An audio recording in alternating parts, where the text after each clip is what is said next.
warahmatullahi wabarakatuh. Bagaimana kabarnya anak-anak?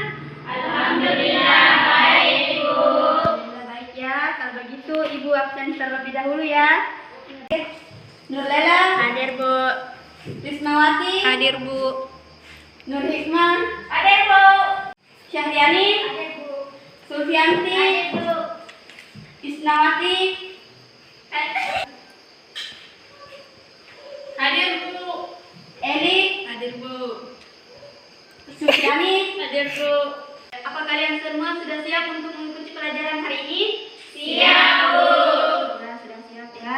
Jadi kalau sudah siap, Ibu minta semua buku atau apapun yang ada di meja kalian yang tidak berhubungan dengan pelajaran sosiologi agar disingkirkan terlebih dahulu. Ya? Iya. Masih ada yang ingat materinya? Kasih. Masih. Siapa? Coba angkat tangan. Saya, Bu. Oke, Rismawati.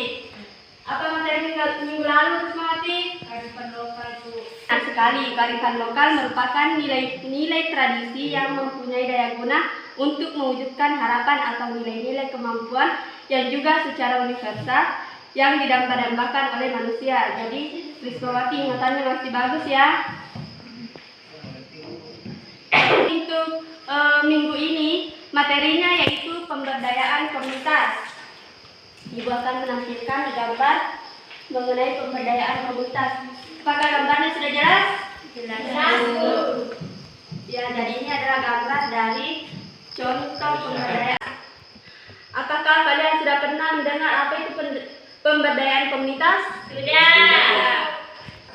Ya, kalau sudah, silakan itu yang duduk paling ujung. Syahriani, jelaskan apa itu pemberdayaan komunitas menurut pemahaman Anda sendiri.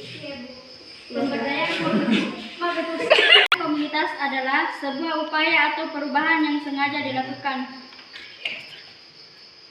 Itulah pengertian pemberdayaan komunitas menurut pemahaman dari Syahriani.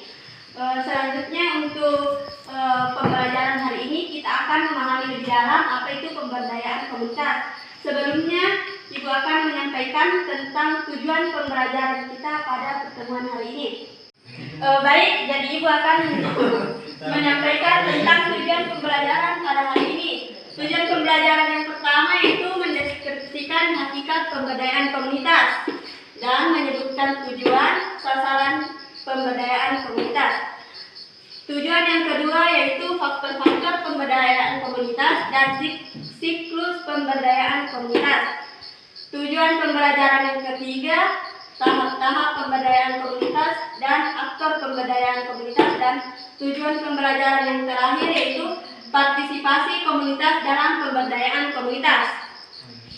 Jadi untuk memahami 4 tujuan pembelajaran ini, silakan kalian bersama dengan pasangan hidup kalian mencari materi tentang pemberdayaan komunitas tersebut. Mengerti? Ya. Jadi cara mencarinya seperti ini. Yang tujuan pembelajaran yang pertama, silakan pasangan Rismawati dan Nurlela yang mencarinya. Yang kedua, Nur Hikmah dan Syahriani. Yang ketiga, Sulfianti dan Isna, dan yang terakhir yaitu Eli dan Sulfiani. Mengerti? Mengerti. Silakan masing-masing pasangan mencari pembahasan mengenai materi yang telah saya bagikan tadi ya. Dan kalau ada yang kurang dipahami, tolong ditanyakan. Jangan asal bekerja. Ayo. Dan bertanya.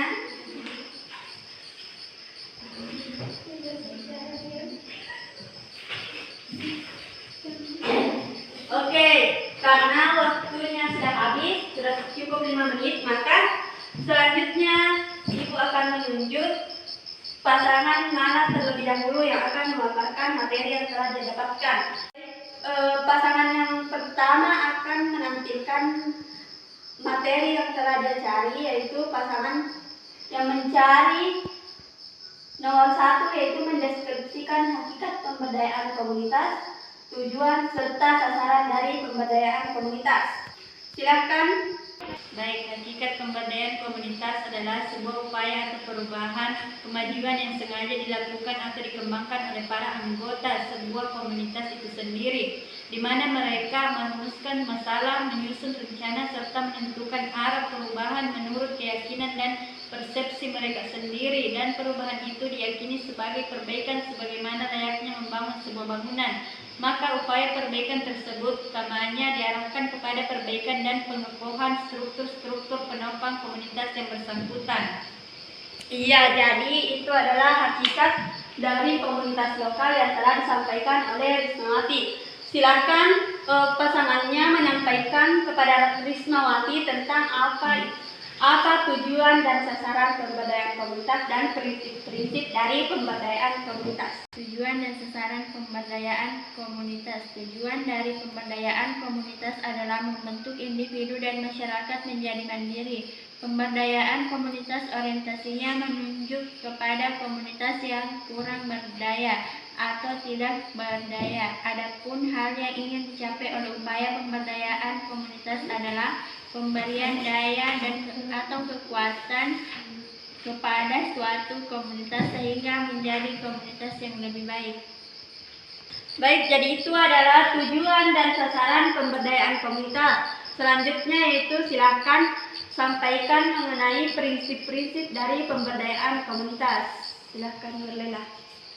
Prinsip-prinsip pemberdayaan komunitas. Ketika suatu pemberdayaan komunitas dilaksanakan, masyarakat dapat mendapatkan keahlian dalam berbagai bidang.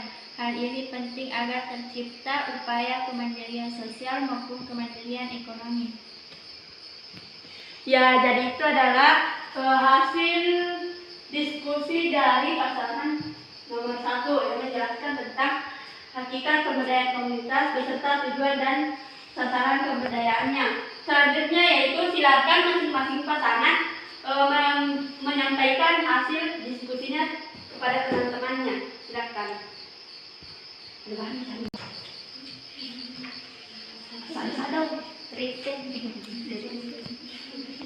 Pemberdayaan.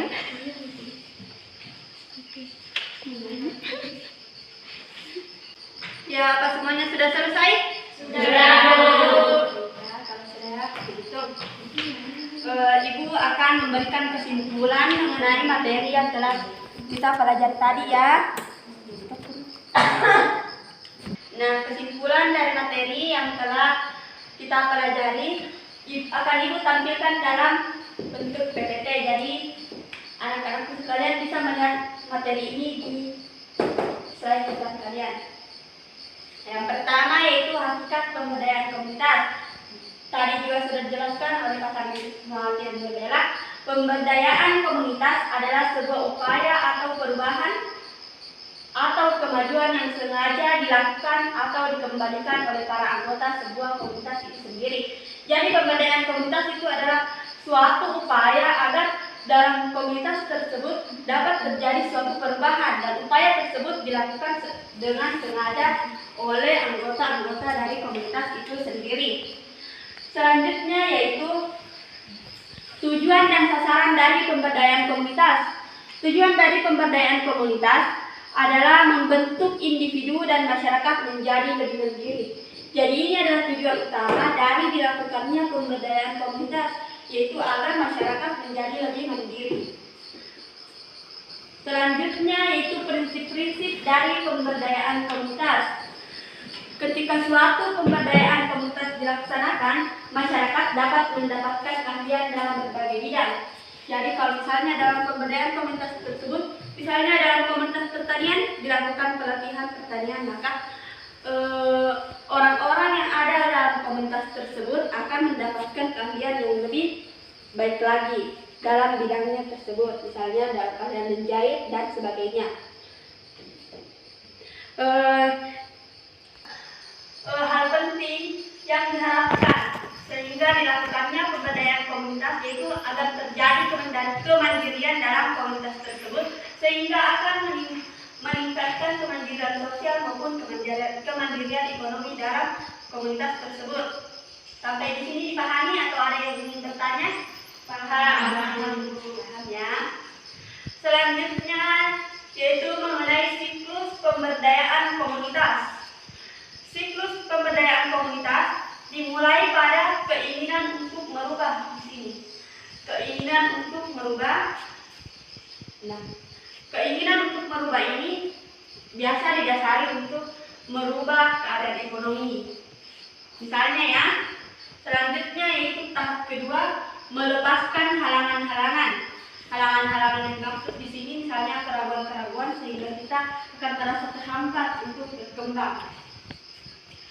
Selanjutnya yaitu rasa memiliki bertambah. Tahap yang keempat, mengembangkan peran dan batas tanggung. Tahap kelima, pencapaian hasil dan target yang lebih besar. Tahap keenam, perubahan perilaku dan kesan terhadap dirinya. Dan perubahan tahap yang ketujuh yaitu merasa tertantang untuk upaya ya.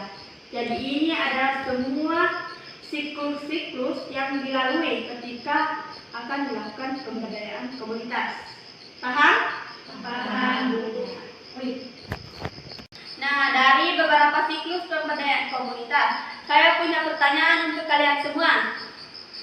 Kalau misalnya salah satu tahap di sini tidak kita lalui dengan baik, atau tahap di sini tidak ada dalam siklus pemberdayaan komunitas, apakah menurut kalian pemberdayaan komunitas tersebut akan berlangsung dengan baik? Tidak tahu, Bu. Bagaimana? Ada yang tahu? Tidak tahu. Tidak tahu ya. Jadi, oke, ini menarik ya. Jadi, agar kalian menjadi tahu, Ibu punya tugas untuk kalian. Silahkan ketika pulang di rumah, anak-anak mencari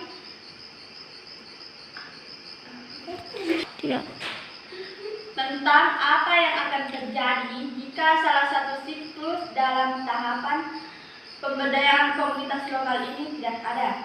Apakah akan berdampak atau tidak? Ya, itu adalah tugas kalian dan akan Ibu tagih pada awal pertemuan di minggu depan. Ya. Oke. Karena waktunya sudah hampir habis, Ibu akan melanjutkan yaitu tahap-tahap pemberdayaan komunitas. Dalam tahap pemberdayaan komunitas terdiri dari 3 tahap. Yang pertama yaitu tahap penyadaran dan perilaku menuju kesadaran dan kepedulian. Yang kedua tahap transformasi maupun berupa wawasan pengetahuan. Dan yang ketiga yaitu peningkatan kemampuan intelektual baik dalam kecakapan, keterampilan dan kemampuan inovatif untuk mengantarkan pada kemandirian. Baik, jadi mungkin untuk materi ini saja yang bisa Ibu sampaikan. Ibu harap apa yang Ibu sampaikan tadi bisa dipahami dengan baik oleh anak-anak sekalian, ya? Iya, Bu. Ya.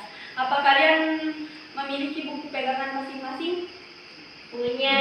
Jadi materinya bisa kalian baca di situ ya. Selanjutnya, karena waktunya sudah hampir habis, Ibu hampir lupa. Begini, dalam penyajian materi tadi setelah mencari materi secara berpasangan, Ibu melihat ada satu pasangan yang itu merupakan pasangan yang terbaik menyampaikan materinya kepada pasangan lain, pasangannya, ya. Sehingga menurut Ibu itu akan mempermudah pasangannya maupun teman-teman yang lain untuk menerima dan memahami materi tersebut. Dan pasangan itu adalah pasangan Sulfiani dan Eli.